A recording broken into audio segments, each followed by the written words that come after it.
इसीलिए 15वीं-16वीं शताब्दी में इस देश में जो संत हुए, जो भी ज्ञानी पुरुष हुए, केवल जैन समाज में ही नहीं, सर्वत्र हर संप्रदाय में ये सब कुछ एक रूपता से, जैसे आज के समय में कोई भी चीज है तो एक समान चल रही है सब जगह।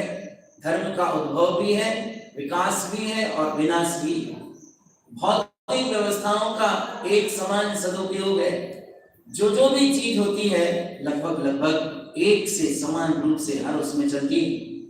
ये सब 15वीं-16वीं शताब्दी में जब संतों ने देखा तो इस सब के निरसन के लिए उन्होंने सत्य का उद्घाटन किया, सत्य का स्वरूप सारी जनता के लोगों को बतलाया और लोग जागे।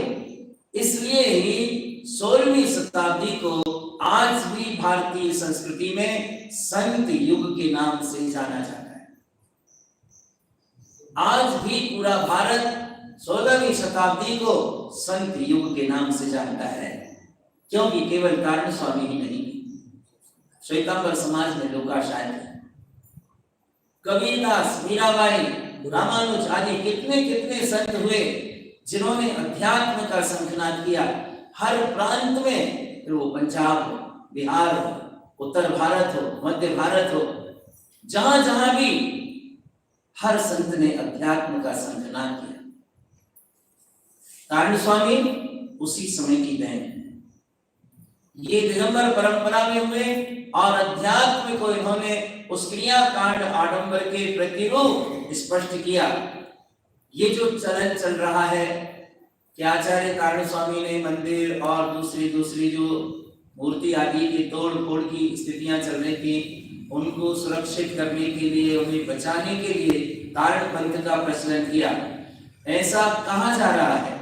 आज भी लोगों में इस प्रकार की भ्रांतियां हैं और जो श्रावकाचार वगैरह प्रकाशित हुए उनमें भी इसी प्रकार का कथन वर्षों तक प्रकाशित होता रहा कि मुगल साम्राज्य के आतंकों के डर से, मुगल साम्राज्य की इन सारी गतिविधियों को देखकर कारण स्वामी ने ये सब किया। अभी लंदन में भी हमारे एक प्रतिनिधि ने इसी प्रकार के विचार व्यक्त किए। इस सब तो ये सब हो रहा था और एकमात्र कारण स्वामी थे जिन्होंने ये विचार किया और धर्म को सुरक्षित किया।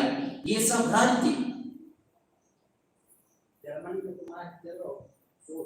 केवल मुगल साम्राज्य की घटनाओं के कारण कारण स्वामी ने आध्यात्मिक क्रांति की।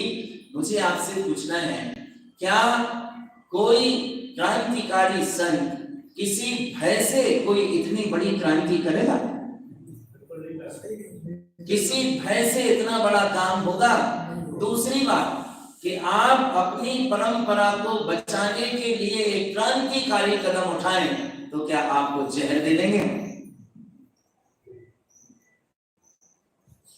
कारण स्वामी ने अगर परंपरा को बचाने की कोशिश की तो उन्हें जहर क्यों दिया गया?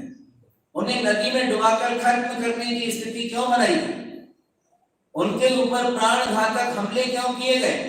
2 बुंदेला उनकी रक्षा में हमेशा रहते थे और उनके ऊपर ऐसी प्राण घातक हमले की स्थितियां बनाई गई कि उस संघर्ष में एक बुंदेला की मृत्यु ऑन द स्पॉट।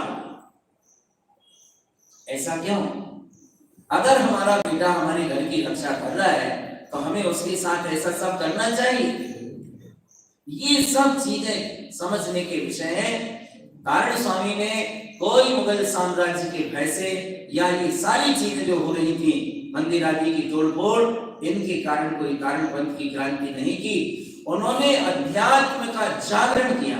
उन्होंने देखा कि धर्म के नाम पर देव मूर्ता है, गुरु के नाम पर देव गुरु मूर्ता है, पाखंड मूर्ता है, दुनिया भर का मिथ्यात्व का आडंबर प्रपंच चल रहा है और इससे जीव का कल्याण नहीं होना। एकमात्र आत्म श्रद्धान ज्ञान ही जीव के हितकारी है। इन सब चीजों को देखकर गुरुदेव कारण स्वामी ने अध्यात्म का शंखनाद करने का संकल्प किया था।